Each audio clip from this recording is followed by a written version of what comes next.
Hey, everybody, welcome to another exciting, amazing, incredible episode of Clinic Gym Radio. I'm your host, Dr. Josh Satterley, and I am joined today. I'm excited to be joined today by Jon Demoss. Jon, how are you? Doing well. Thank you very much, Doctor. Hey, thank you for being on our show here. This is awesome. And Jon, you're from Synergy Wellness and Performance down in beautiful Dallas, Texas. But I kind of stumbled onto you, not because I stumbled into your gym, but because you recently gave a presentation all about kind of breath work. And I would love to get a little background. How the heck does a guy that owns a gym end up there? Absolutely. Getting into the field of strength conditioning, I cut my teeth in the industry working with athletes and team sports, and doing kind of the traditional thing, right? Fresh out of college, went to the University of Texas, got my degree in kinesiology. Fresh out, all I wanted to do was work with pro athletes, right? Like that's the dream. And it's just going to be amazing. And all of my favorite players I'm going to be able to work with. It's going to be great. Then reality hit, right? And so most of that early phase was actually working, like I said, team sports. We're doing volleyball, football, working with a couple high schools with just a few of their teams, and doing the best with the information we had at hand, right? So this was 15 years ago when I first got started. Now, your weights were made out of stone and just carving out kettlebells, but exactly, yeah, walk into the gym uphill both ways in the cold, that kind of thing. But the reason I say that is, as you can attest to, a lot of the education we get in this industry happens after school. And so I was fortunate enough to kind of have this drive, this kind of need for research and figuring out, not only for myself personally, which is what got me into the industry in the first place, but for obviously reasons. Now I'm a professional coach. I'm working with athletes. It's my responsibility to kind of help them perform their best. And so as I'm doing that, unbeknownst to myself, the more research I do, the more that I learn, the more that I work with the athletes and kind of implement what I'm learning. I'm building, in a way, my own methodology, my own approach to sport performance. And once again, everything that I do, I tell my athletes this all the time, comes from a very selfish place because I was also a competitive athlete at that time. So I'm trying to boost my own performance and figure out ways. I always like to try things first before I give them to athletes so I can understand the effect it's going to have. I know that not everybody's going to have the same benefit that I am from a particular exercise, but at least it lets me know the cost of doing business and what they can expect. I always love the prepositional phrase, "Oh, dude, I did this the other day and it totally sucked. So let me show you how to do it." Right. Yeah, this is going to be great for you. Don't worry. Yeah. So the more and more that I kept kind of learning, kept researching, the more I got kind of driven into darker corners. And whether that was high technology usage, which a lot of places don't have access to, myself included. I was fascinated by it and kind of the tools and mechanics of that. Everything from, motion technology to metabolic analyzers and the whole nine yards, right? I wanted to see how I could move the needle without access to those tools. And as I kind of progressed, a lot of the things that we were doing early on were validated later on when we did get some access to those tools. So it was really nice to kind of see that. What got me into breathwork actually, it's kind of interesting. So here in Texas, we do have a population of hunters. I have a lot of gentlemen and women that I work with that are avid hunters that head out west. Now, we don't have very tall mountains here in Texas, so preparation for the mountains was tricky. They're asking me, what can I do to train it out or to be ready for the altitude? What can I do to manage, and not to get too deep into the hunting aspect of it, but what can I do to manage when I'm running up a ridge line? I need to calm my heart rate to make an accurate shot so I can get an ethical harvest of an animal. Those are things I had not even contemplated, even though myself, I am a hunter. So that was, I want to say maybe 8 years ago. And so I started kind of looking into different things, everything from what typically people draw their attention to breath work, which is going to be the meditation, kind of calming down, those kind of aspects, to free diving, right? To people that are using breath holds and what can they get accomplished. Popular names like Laird Hamilton, dropping down underwater and carrying stones and that kind of traditional training, so to speak, for water sports and things like that were intriguing. And it just like, what if I could pull those benefits, not obviously for the water, but for athletes that I'm working with? That kind of led me down the pathway into the science behind that training, why that has such a big impact, why people would expose themselves to training methodologies like that. Now, of course, it makes sense for Laird. He's a surfer. But like I said, I want to get to the science of why that was beneficial.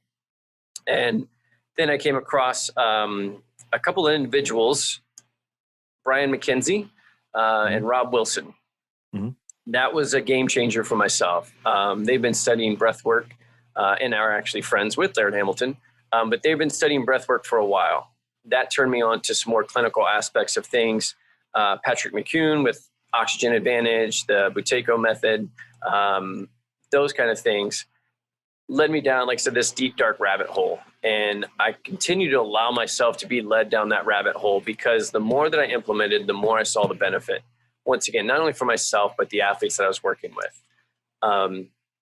It made sense that breath should be a focus because, not for obvious reasons of staying alive, but just the reasons in the conditioning side of things, strength and conditioning. I felt like the conditioning side was literally just, all right, we're going to go run or bike or whatever the case may be. We're going to do this activity for a certain amount of time, and that'll just check that box and we can move on and get back to the fun stuff, throwing heavy weights around. Now, can I stop you real quick, Jon? Sure. So you said you were seeing some success with clients, but early on, what were some of the first successes you saw working with people? Because, I mean, you sound like a motivated guy. You probably tried every sort of exercise, every preparatory method between foam rolling and animal flow and stretching and, et cetera, et cetera. But what was it that you go, holy crap, this is changing stuff? Okay, perfect. Yeah. What we started noticing early on was kind of the ease that the athletes were doing things that used to be hard, if that makes sense, right? So things that used to be challenging to them were less challenging. Now, I understand everybody's going to be like, well, of course, it's the said principle. You're exposing this. They're getting better. They're getting more efficient, which is 100% true. But we were still progressing things in terms of intensity, right?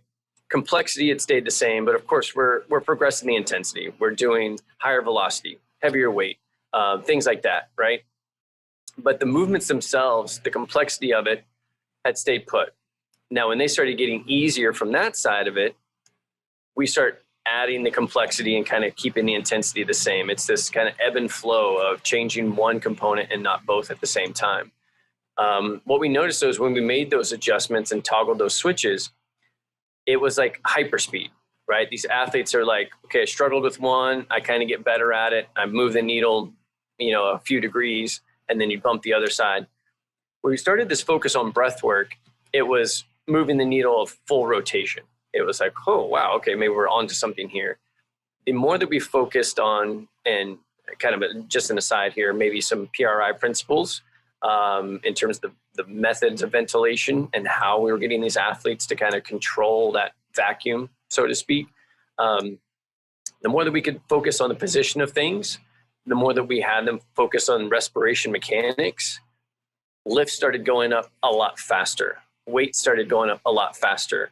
Complexity of movement became a little bit easier for them to make those adjustments because the focus became not just what's your numbers, right? What's your test score? It became, how are we doing this? Like, what is the impact on your body? Previously, before kind of awareness in some of these aspects, we were just burning athletes out and would just chalk that up to fatigue. In the early days, I'll be one to admit it, it became that like, yeah, I totally just toasted that athlete. That was great. Losing my sight of responsibility of that athlete has to go to practice and that athlete has to compete. They're not here for my pleasure of just doing some awesome workouts so I can post a video on Instagram. This is their career in a way, regardless of it's at high school, collegiate, professional level. Mm-hmm. This is their enjoyment of their sport. I'm here to make them better. So who cares if I can, crush an athlete? go do 1,000 lunges. That'll smoke anybody. That person won't be able to walk for a few days though. And now I've kind of cut them out of getting better. Right. So once again, kind of getting back to that from the performance side of things, watching the stress on the body become more manageable for them so that we could add complexity sooner and prepare them for some of the chaos, so to speak, of sports. That was really kind of the eye opener of like, wow, we're getting to things I thought we wouldn't get to for a week or two. We're here, which is great. Like I said, it speeds up the training calendar in a way that we can touch on more qualities of athleticism to prepare this athlete for competition. So when you look back on those early days and you saw like these lifts improve quickly or, you know, like you're saying, the complexity was the same, but the intensity could take a significant jump. What was your early theory of what was going on? I mean, were you like, hey, I'm oxygenating the brain, or, is it the position of so you mentioned like PRI, is it the anatomical position of the respiratory apparatus? Like, what did you think early on was creating such a big difference between what you were currently doing and this new method? I'd say the key, honestly, started with just the awareness. Beforehand, it was almost like the black box, right? It's like, hey, we're doing something and they're kind of getting better. Obviously, this is what we're after, but at the same time, I don't really know why, other than just the fact that we're continually exposing them to these tougher challenges. But the more, like I said, that I kind of picked up and had that focus on position, on the respiration mechanics, it started to make more sense that it was how the athlete and how the body was perceiving that stress.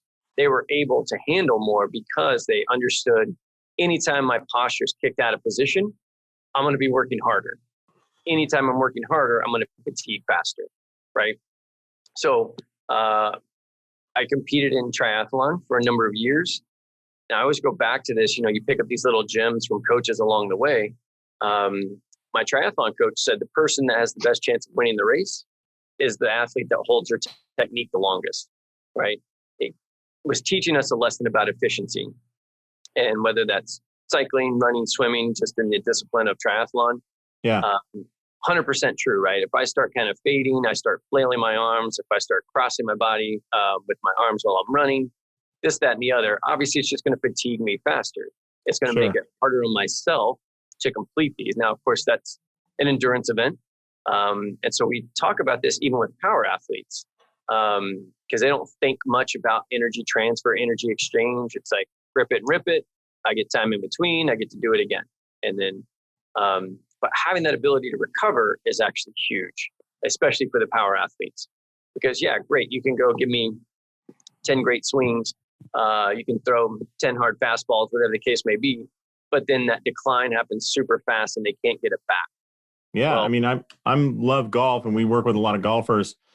And if you look at a 4-day tournament, it's basically who can degrade their game the least amount. You'll see some standout scores on Thursday and Friday, but by Sunday, it's like, if you can just keep the wheels on the wagon longer than anybody else around you, oftentimes you'll win. 100%. And that, in all honesty, kind of became our doctrine for training. Right? Because with this kind of insight from a previous coach, with this new revelation, so to speak, from the educational material I was reading, that kind of became the thing, right? Like, let's eliminate mistakes. So let's not just push capacity for the sake of pushing capacity. Let's make sure these athletes are doing it well. Let's keep an eye on their body and how they're maintaining their body so that we don't have any breakdowns or can at least mitigate some of the damage that the training competition schedule has on them. And to your point, let's keep our mistakes to a minimum so that we don't have the wheels fall off. We can't have that mid-competition because now that athlete is going to be on the struggle bus. So having them keep a focus on that, understanding physiologically what we're paying attention to, and it's not just the numbers on the record wall. Because at the end of the day, that's not what they're competing in. Now, of course, unless they're a strength athlete, that is what they're competing in. But I was working with team sport athletes. And it really didn't matter at the end of the day what that bench press number was, how many deadlift reps they got. What mattered, obviously, was their performance on the field, on the court. And once we started, like I said, really putting the focus on physiologically what was occurring, that's when we started seeing some really big changes, really big improvements. So, I mean, here you are talking about team sports, and my thought goes immediately, when you first introduced the idea of breathing or breath work, you had to have gotten some crazy looks, right? Like, yes. I think I set the record for eye rolls in a high school weight room. Yeah. So, yeah, go ahead. No. So for those listening, when people get to the point where they realize this is a big deal, what are some ways to kind of start introducing that into the team training environment? Because, I mean, nobody wants to go to their gym to lay on their back and, lay on the turf when there's weights all around them, pull-up bars all around them, bands all around them, and you're laying there just, relaxing and breathing. It feels like, what the heck are we doing here? How have you kind of overcome that, and what lessons have you learned? Oh, 100%. Because I made those same mistakes. Like I said, you walk into a weight room full of high school boys that would play football, and that's what I came in with. All right, you guys, we're going to lay down flat on your back. That did not go well. And so I learned these lessons the hard way, right? But the key for them was understanding the importance of it, right? My favorite thing is, I like to say, I serve humble pie daily. If you take a high school athlete, then, like I said, I just use the high school reference because I spent 7 years as a high school strength coach. So that's the majority of the work that I've done. My condolences, sir. Yes, I have a receding hairline for a reason. But after learning those lessons quickly, like, this doesn't get their attention, they're not really engaging in the process. Like I said, we serve humble pie. So what we tried to do was have them get an effect that they related to intensity. We did that for the reason so they could see how beneficial this work was. So one of my favorite things was these trials that we did. Typically, we do these with sprint intervals. And what we'll have the athletes do, we work through 3 sprints. All we ask them to do is time the recovery. They're usually working within a group. So we have a timer and somebody recording the information, and obviously an athlete doing the sprint interval himself. So they go through the interval. The only information we give is we want you to time yourself on how quickly you can get back to this baseline. The baseline we used for these athletes was 3 consecutive 7-second exhales. Didn't matter how long the inhale was, but on the exhale, you're timing that. We want to get to 7 seconds, right? Another sharp inhale, 7 seconds. Another sharp inhale, 7 seconds. When you can do that, stop the timer. That 3 consecutive 7-second exhales comes from the work of Dr. Brian Hickey at Florida A&M, working with athletes. What he found was that typically equates to heartbeats of 99 heartbeats per minute. We do another one for 119, but 99 heartbeats a minute, all right? Which is kind of a general blanket statement. But once again, I'm trying to find ways that I can do this on the field of play and not have to worry about athletes checking wristwatches for the heart rate monitors. We didn't have that. So if I don't have access to that, I got to find a way to make this work. So getting back to the trials, what they would do, like I said, is time that. Traditionally, for a high school athlete, they're kind of He-Man and Superwoman at that age. Yep. That would take about 1.5 minutes, right? We did that 3 times, find the average, there's your score. After that, we would do the same trials, but now we had specific instructions. We were going to give them specific ways to breathe while they're doing their trial and specific ways to breathe to recover. Now, it's not shocking that, of course, once they did this, their time to recover for a lot of them was actually cut in half. So what we would tell them, So what we would tell them, which one of these is better, right? It's obvious. You can do these intervals and crush it, but be smoked in the process. And this was only 3. So imagine trying to play a full quarter, a half, what have you. Or you can do the way in which we did it, which you still crushed, but you kept your energy level at a sustainable quality that you could perform that over and over again. Your time to recover was cut in half. So whether you do have shift work, hockey players, we also worked a lot with them. That time that you have in between line changes, you're focused on breath. Next time you go out, you're super fresh. Meanwhile, your opponent, who's caught up on the wrong things, gasping for air, talking about the puck that he got stripped of or how the umpire robbed him of a goal, whatever the case may be, they're focused on the wrong things. Our goal was to keep our athletes focused on themselves, taking care of that first so that they could better serve their team. So when you do those trials, they just see it, right? The experience is there. Now I've got them hooked. They're like, okay, what else, coach? Yeah. What can we do now? Plus, that gets them out of breath. And for, once again, the population that I work with, that's what they want, right? Not what they need necessarily, but that's what they want. And now I've given that to them. And once again, I've got my foot in the door now. I can discuss a little bit more of these principles. Got them right where you want them. That's right. Yeah. So I want to tease a question and then we're going to do we're going to pay some bills here. But here's my question. Once you started doing this, especially in the team aspect, and don't answer this yet, but think about this while I kind of do my live read. Sure. What's the biggest, the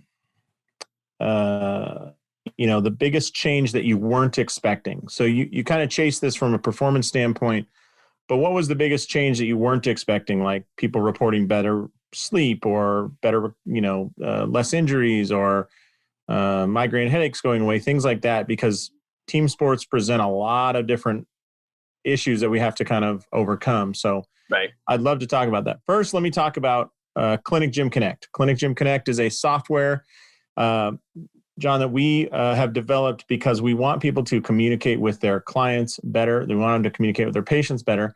And it's very simple if you just communicate the way that our clients are already communicating, which is through text messaging. Don't rely on email. Email has at best like a 15 to 20% open rate. Everybody I know has 7 or more email addresses, but typically only one mobile phone number. So use that mobile phone number to communicate because it cuts through all the BS in their inbox and you're not stuck in email jail, as I say it. So Clinic Gym Connect offers a bevy of ways to communicate through text messaging. We can send we can send surveys, we can send messages, we can attach pictures and links and all sorts of stuff to make your life easier, help you communicate with your clients, give them a great experience, all while saving you time. So if you're interested, check out clinicgymconnect.com, clinicgymconnect.com. And now we'll get back to John. So John, what was the biggest additional benefit you saw once you started doing this in the teams? So interestingly enough, I would say honestly, the biggest benefit was their buy-in. Because trying to, once again, sell this to an athlete, even just in general, because like I said, we do have the luxury of working with some professional athletes, collegiate athletes as well. When you're sold in this industry on the go, mm-hmm. bigger, faster, stronger, no pain, no gain, when you're sold on that mentality, right? And then somebody comes in and asks you, not necessarily to slow down, but to pay attention on something that's typically viewed as calming, quiet, relaxing. Like you had mentioned earlier, you do get some weird looks. You do get some eye rolls. You can kind of literally see them tuning you out. So to watch the benefit in action and see the athlete see like, oh, hold on, this is something I can actually control. Mm-hmm. It gives me autonomy. This gives me a responsibility for my own performance. That buy-in was huge because now they're starting to look and find ways through that in the rest of their preparation, right? Mm. What else can I do where I can actually manipulate these things on my own? It makes conversations about diet, hydration a lot easier. It kind of piggybacks on those kind of aspects. Yeah, I mean, I think too, those athletes, probably a lot of them have worked out at other places or gone through training programs.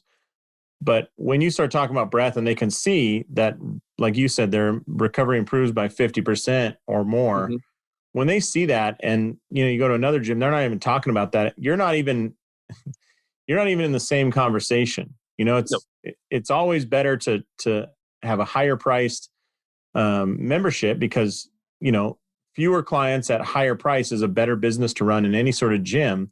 But it's always hard to delineate, like, what are we charging this extra money for? And I'm sure that buy-in of when I just picture what that 17-year-old high school football player is like telling him, no, man, he has this, we lay on our back and we breathe and it's crazy, man. And they're like, what are you talking about?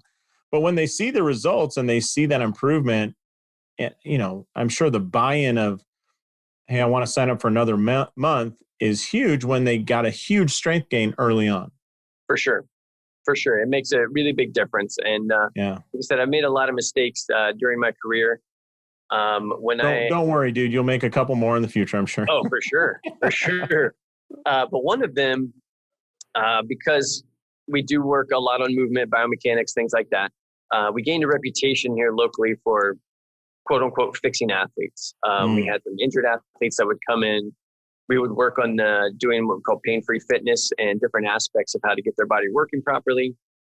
One of the things though is we kind of became more of like glorified physical therapy. Mm-hmm. And the reason why I had to delineate that is because I'm not a licensed physical therapist. Mm-hmm. So we had people that were coming like directly post-op, like, hey, I hear you can fix me. And I was like, no, there's actually specialists for that. We take over from the performance side though. And we can kind of piggyback off that and do that bridge back to the field of play. It became that same thing with the breath work, right? When we started out, like I said, slower, people were like, okay, hold on. So now I'm just going to come in. I was all geared up, ready to really kind of, once again, sling some weights. And then you have me slow down immediately. Making those mistakes early on really helped me see that at the end of the day, we are obviously here for the athlete and their performance. I need to mix in what they need, but I also need to give them what they want. And finding those, once again, trials to really help them kind of, oh, okay, yeah, I'm out of breath, I'm sweaty, but you've got me focused on that. And now I really feel the performance benefit. It clicks in their head. Like I said, okay, so this is what training is about. It's not just showing up. A coach yells at me to run fast or throw some weights, and then I leave, and then I do it again the next day and the next day. It engages them in the process of their own performance boost. That was huge for me, and it's only helped continue that development for themselves. We really preach a lot about autonomy because I tell the athletes, I'm not on the field with you. So I can't be there to kind of run through these things. You have to take ownership on your own. You have to notice when your opponent is tired and know that that's your moment to get better, even for those 10 seconds. All right, I'm going to do a couple of recovery breaths so that I can go attack, because I see them starting to fade. I want to make sure that I'm not doing it myself. That's awesome. And what does it seem to work better, just in curiosity, younger, or I'm sure it works with everybody, but focusing on this. So I work with a lot of golfers, and I would say the average age of my clients, my best clients, is probably 64, 66, something like that. Mm-hmm. Versus, when you're in high school, it's funny. The 66-year-olds know not to fuel themselves with Doritos and Mountain Dew, right? But they don't have the resiliency that an 18-year-old male body does, high school body does. So it's like a balance, right? I see some high schoolers with some horrendous posture, and they're stuck in chairs and desks all day. Whereas I get 66-year-olds are, attorneys and accountants and judges, and so they're sitting, but typically have a little bit better posture, but they also have a lot of injuries. Where do you see it? What age group do you see some real good progress with this? I would definitely say the older crowd. Okay. It's hard for the younger crowd to make those attachments, right? So I always like to tell them, you're thriving in spite of what you're doing to your body. You could literally take a bullet. And by the way, wipe the Taco Bell off your mouth and get out on the training floor, right? Right. Yeah. So you're thriving in spite of what you're doing to your body, not because of what you're doing, right? And it's harder for them to see, just like we've all gone through that. Mm-hmm. It's harder for them to see any of that deleterious effect because they're too young, right? They won't feel the effects of some of these quote unquote unhealthy behaviors until later on. They wake up tomorrow and they're back to 100%. Exactly. They're like, what are you talking about? I'm recovered. I'm always in the green, right? Right, yeah. But with the older population, and I would say as far as athletes are concerned, that's 30 plus. We have a lot of weekend warrior types. We have a lot of age group competitors that are still out there enjoying the sports that they love. To your point, absolutely. They're more engaged because they almost need it, right? They do have the bumps and bruises and surgical scars from when they were younger and competing at a higher level. And so they are more mindful, right? They have this sensation, well, I can't do it as well as I used to. So I've got to be the seasoned athlete and figure out creative ways to still put some performance out there, still compete at the level that I think I can. And so they attach better. And it's true, right? Physiology is a real thing. And we do have some degradation in certain components as we get older. And having, once again, that kind of focus on the physiological effect, at least we can maximize what we've got. I have a pretty decent general population that is kind of mid 30s to mid 50s. I tell them, especially the gentlemen, that we're losing lean muscle mass as we get older. So our job is to maintain as best we can for as long as possible what we've got. And we're going to do that by still progressively loading you. We're just going to be smart about it, right? You may never, as a 50-year-old, have a 400-pound deadlift. That's okay, because as a 50-year-old, do you need one? It depends on what you're up to, right? Most of my people are not doing anything of that sort. So they kind of come to accept that. Whereas the mentality, of course, for the younger kid is, well, I need that 400-pound deadlift just because, like, it's cool and it's a big number. They may not need it either. It just depends, once again, on the sport that they're exposing themselves to. But so it's, go ahead. I don't know why I just remember this. I was told a very funny joke, by the way, about working with older clients. So here's the joke. So there's this trainer working with an older guy at the gym, and the guy's, older guy's super wealthy. He's done really well for himself. And he's working out with the trainer, and these hot young girls walk in, right? And they got the tight Lulu tops on and yoga pants, and they're like in college age or something. And the old guy looks at the trainer and says, "Hey man, what machine should I use to impress those girls?" And the trainer looks at him and laughs and he says, "The only chance you've got is to go down to the lobby and use the ATM machine, my friend." Exactly. Exactly. Yeah. But I don't know why I just thought of that joke. It's kind of funny, but yeah, I know that, again, getting that buy-in, but what I find with those 66-year-old golfers, another advantage is, they don't care what works. They're at that point in their life where, like, show me something that works. I don't really care what it's called, or I might not know of it. Yes. They don't need things to look cool or be cool. It's just like, hey, feeling great and performing well is better than whatever. Whereas in high school, you still got to have your hat on just the right way, crooked, so that you can be cool. 100%. Like I said, yeah, we definitely get a lot more buy-in from the older population. And for that reason, they get a bigger benefit relative to themselves, is what I mean. Obviously, like I said, with the younger kids, we're still trying to unpack that before they get into some bad habits or before they neglect this for too much longer. And to your point, as they're younger, they do have that higher ability, that higher potential for athleticism, right? But the older population does attach well. It's just the gains aren't as high because of where they're at. So biologically. Yeah. So Jon, right before we hit record, you said that you really have established like breathing and breath work is one of your 6 pillars.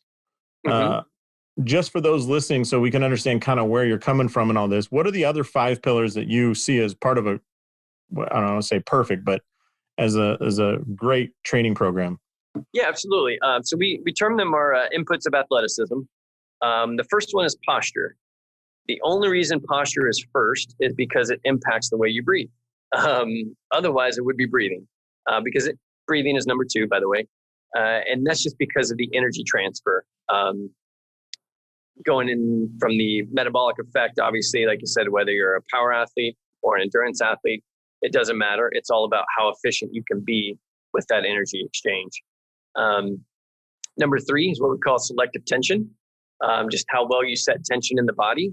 It's not just about being stiff and rigid. Sometimes you need to be completely relaxed. And it's finding that full continuum of when can we have relaxation and when can we have stiffness, and how do we exchange in between those. We also have weight transfer, level change, and then rate of force development. And so working through that, we hit all of those components every time we work out, right? We're going to have a different focus on each of those. The way we kind of split up our training week This isn't in any particular order, but we have 2 strength days. We have a conditioning day. We have what we call an active recovery day. Then from the 5th, we have an agility day. And then the last one is either going to be based on your goal, another strength day, another conditioning day, or another agility day, kind of where you're at in your performance calendar and those kind of aspects. So the reason I bring that up, like I said, is we touch on all 6 inputs each training session. It's just going to be what's the focus. If we're kind of preseason, off season, in season, those kind of things. And so we can kind of just adjust a little bit more. Let's just say particular drills. One of my favorite is going to be a plank, right? Super sexy, right? The old plank. But with that plank, I can cover 3 drills. I can get posture, I can get breath, I can get tension. Interesting. So those kind of aspects. And we just kind of organize it that way. If it's a conditioning day, obviously we're not going to be worried about rate of force development. So we can kind of toggle that down just a bit and spend a little bit more time on some of the other things. The obvious one for conditioning is going to be breath work and what that looks like throughout the training itself. But those are the 6 that we kind of focus in on and help us stay relative to the physiology of the athlete and how we're impacting that, as opposed to just, once again, how much weight can you lift and why are you not getting better just because you have a 400-pound bench press. Yeah, John, you know that the only performance metric that ever matters is how much do you bench. Exactly. Right? I mean, It's been around longer than you and I, and it will continue to be around. Unfortunately, I'm hoping that more experiences like Kevin Durant, who famously couldn't bench press his body weight, but still went on to lead the NBA in scoring, I think, 4 or 5 times. I was going to say, when you have those millions of dollars that he makes every year weighing down the bar, exactly. It is pretty difficult, you know? Exactly. Yeah. I mean, I would guess at this point, Patrick Mahomes' bench press is pretty low too, simply because when you have $500 million riding on your shoulders, I mean, he's strengthening his legs, but he doesn't need that bench. That's right. Yeah. Awesome. Well, John, this has been super interesting talking all about breath work. For people that are like digging this and they're like, hey, man, I want some more information. I want to kind of dive deeper into this. Where can they find some resources, education, any presentations you have or courses so they can kind of dive down this path as well? Yeah, absolutely. Because it is kind of the topic du jour, so to speak, more and more people are kind of getting exposed to breath work in a few different capacities. I would definitely point to Shift. So Shift is actually the company for Rob Wilson and Brian McKenzie because they cover a whole lot of different realms. Is that an education kind of company? Yes, sir. Okay, yes, sir. Perfect. And they do workshops. Well, pre-pandemic, they did workshops called Art of Breath. So that's kind of a division of Shift, but I would definitely look to them. Patrick McCune with Oxygen Advantage has just actually come out with a new book, but Oxygen Advantage was the big one that he had out a year or 2 ago. That's a huge resource. James Nestor just came out with Breath. It was another great book. I would start with those because those are not only talking about, once again, the respiration mechanics, but the real big benefits of how this applies to physiology and performance aspect of things. And just from a strength conditioning, kind of physical, athletic performance output, that's going to be a little bit more in line with what I believe a lot of your audience is going to be looking at, as opposed to just some of the clinical handbooks that we have and some of the textbooks. Great information to have and fundamental information to have, but at the same time, those are easy to kind of like overlook. Okay, how's this really apply? I've got an athlete here I need to work with. I don't really need to get into alveoli structures. If alveoli structures are always good to bring up if you're at a bar and you're trying to attract people around you to, or wait, no. If you want to get people away from you, that's a good thing to bring up. But, right? Yeah, exactly. That's a great. God, this place is packed. I'm going to go into a dissertation on alveoli structures. Clear those places up. Anyways, well, John, if people want to get a hold of you personally, what's the best way to kind of reach out and chat with you if they have questions? Yeah, absolutely. So best way is actually going to be through email. I do have a full coaching schedule, so it makes it difficult to get a hold of me in the morning and in the evening, but midday. But email is always great access. So it's Jon, Jon, no H, Jon @ Synergy Athletic synergy.com. That's all one word. And then you could also do through Instagram. Our Instagram handle is Synergy, SYNERGY, WP. Synergy WP. Yes, sir. Those are really good ways to access that. And that's real low tech, but that's where I'm at right now. It's a 40-year-old. I don't get into all the fancy stuff. So those seem to work better for me. All right. Well, thanks so much for the time today, Jon. This has been exciting, and I'm kind of interested to go down. I'm going to probably check out Shift and find some information about this because absolutely. Yeah, I'm interested now. So anyways, I appreciate your time today. And on behalf of Jon Demoss, this is Dr. Josh Satterley saying, go out there, maximize your license, and live the life you dream of. Thanks so much, Jon. Thank you, Dr. Satterley. I really appreciate it. Thanks so much for checking out these videos. I hope they're useful. We'll cover things like rehab, exercise, business model, progressions, layout, everything else that helps you build a clinic. So if you're interested, you can click here, there, here, or anywhere to get more videos just like this. Thanks a lot for watching, and we'll see you soon.